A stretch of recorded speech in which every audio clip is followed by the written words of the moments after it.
Hi, good morning.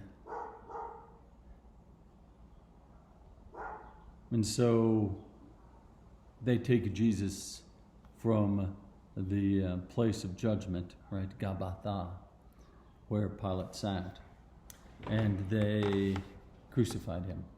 Right then, judgment rendered, judgment executed. No grace, no space, no reconsideration. Humanity took advantage of the opportunity to kill God, right? To push back against the great, just a minute, I got a guest walking through the room listening to his own class. So they took advantage of the opportunity to elevate humanity from a place under God to a place where there is no God. God gave us that freedom to deny God, to reject God, to kill God. And we see it happening here in a human way. So, verse 17.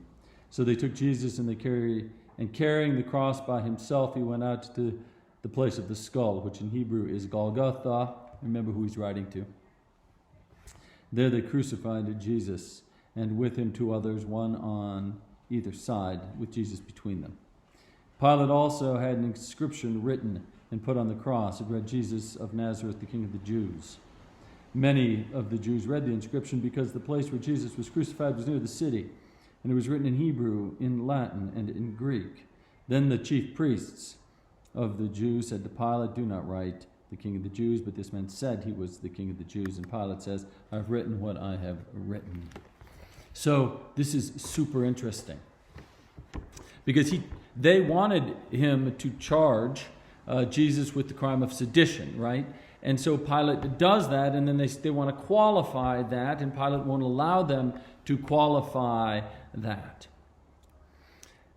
And as you walked out at the time, the walls of the city of Jerusalem have changed many times over the last 2,000 years, and today the Church of the Holy Sepulchre is built over both the Golgotha, the rock that was outside in the quarry of the gate of the city of Jerusalem, and then the tomb. The church is big, and it's built over both those. But at the time, right outside the city gates, there was a place where they crucified people.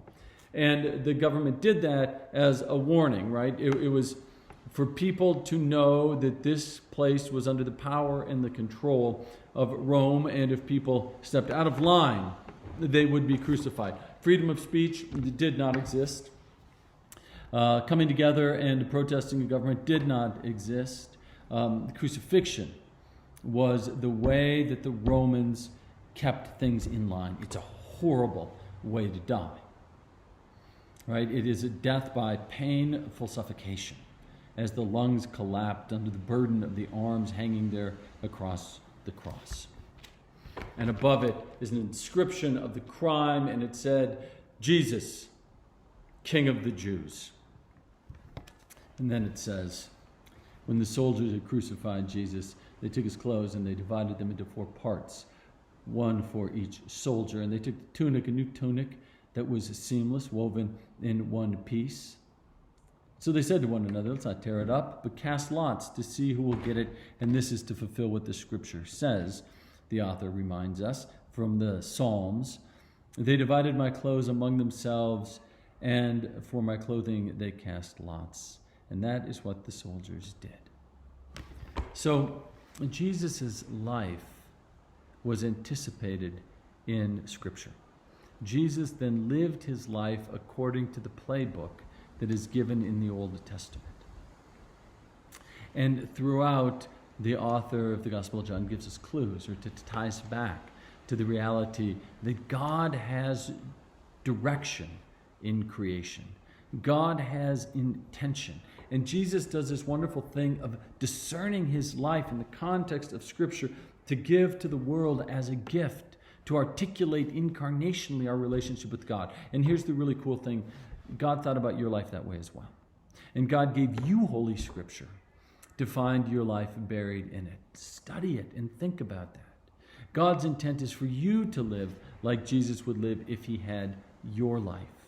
Right? God has given us the spiritual exercises of prayer, worship, fasting, tithing, pilgrimage, calendar, right? To unlock the reality of who we are in the same way that Jesus unlocked his life.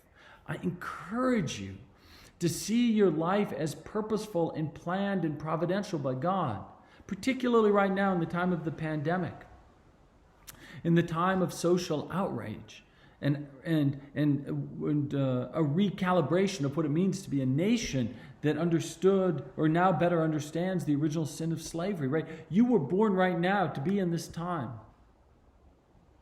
as a Christian. If you're watching this, I hope. To put your life in the context of the script that God has given you. So I invite you to think about that this weekend. What is the script? How does it unfold? How do you unlock it? Pray about it. Talk about it with friends. Worship God in thanksgiving. I hope to see you Sunday. Know that I pray for you. Know that I love you. And peace upon your souls.